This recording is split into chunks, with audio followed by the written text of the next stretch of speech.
Bayangkan sebuah negeri yang kaya raya, tanahnya luas, lautan terbentang, gunung, hutan, dan juga hasil bumi yang tak terhitung jumlahnya.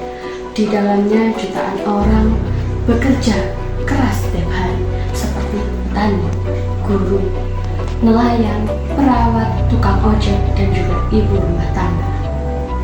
Mereka semua bermimpi tentang hidup yang lebih layak, pendidikan yang terjangkau, kesehatan yang mudah diakses, dan pemimpin yang berpihak kepada rakyat.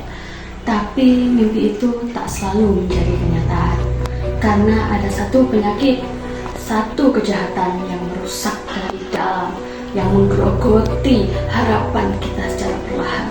Namanya ialah korupsi. Korupsi bukan sekadar mengambil uang negara. Korupsi adalah bentuk pengkhianatan terhadap amanah rakyat.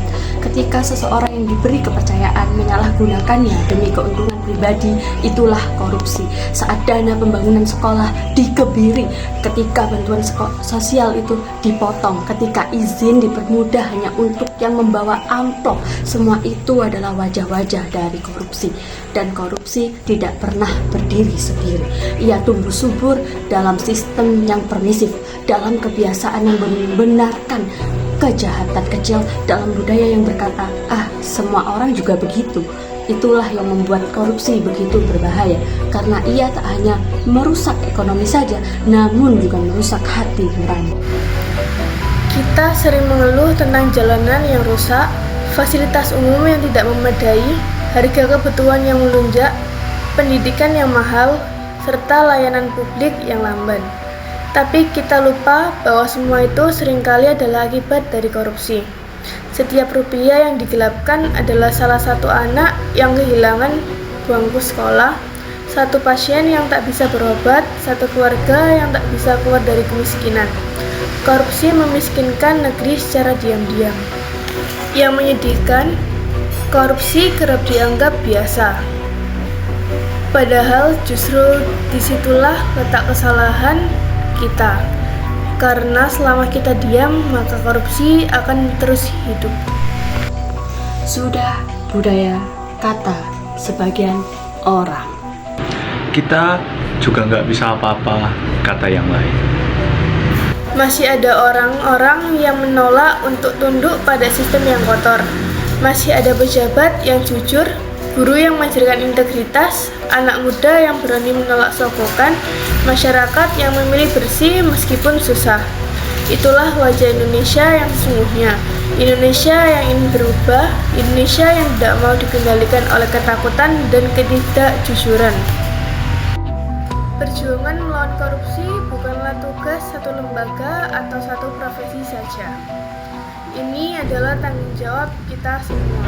Dari hal kecil, menolak, memberi dan menerima suap, tidak memanfaatkan jabatan untuk kepentingan pribadi, melaporkan penyimpangan, mendidik anak dengan nilai-nilai kejujuran, dan yang paling penting, berani jujur, bahkan saat tidak ada yang melihat. Mungkin sebagian dari kita berpikir, satu orang jujur tidak akan mengubah apa-apa. Tapi ingat, perubahan besar dimulai dari langkah yang kecil. Satu orang yang jujur akan menginspirasi yang lainnya. Satu suara yang lantang bisa membangunkan yang diam.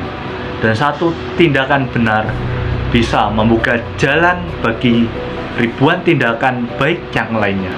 Mari kita jujur pada diri sendiri.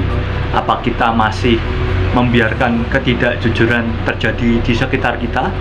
Apa kita masih membenarkan praktik curang karena alasan terpaksa? Apa kita masih memilih pemimpin berdasarkan amplop, bukan integritas? Kini saatnya berhenti mencari alasan. Kini saatnya kita mulai bertindak. Bukan besok, bukan lusa, tapi sekarang. Karena bangsa yang besar bukan hanya karena sumber dayanya, tapi karena moral dari rakyatnya. Dan rakyat yang hebat adalah mereka yang berani jujur, bahkan saat kejujuran itu terasa berat. Indonesia tanpa korupsi bukan utopia. Ia adalah tujuan. Ia adalah harapan yang bisa menjadi kenyataan asal kita mau menjaga nilai-nilai kejujuran dalam kehidupan sehari-hari. Karena pada akhirnya negeri ini adalah milik kita. Kitalah yang menentukan ke arah mana ia akan dibawa. Maka, mari kita pilih untuk jujur. Mari kita suarakan keadilan. Mari kita lawan korupsi. Mulai dari diri sendiri. Ingatlah, berani jujur itu hebat. Dan kejujuran adalah kekuatan yang akan membebaskan kita semua.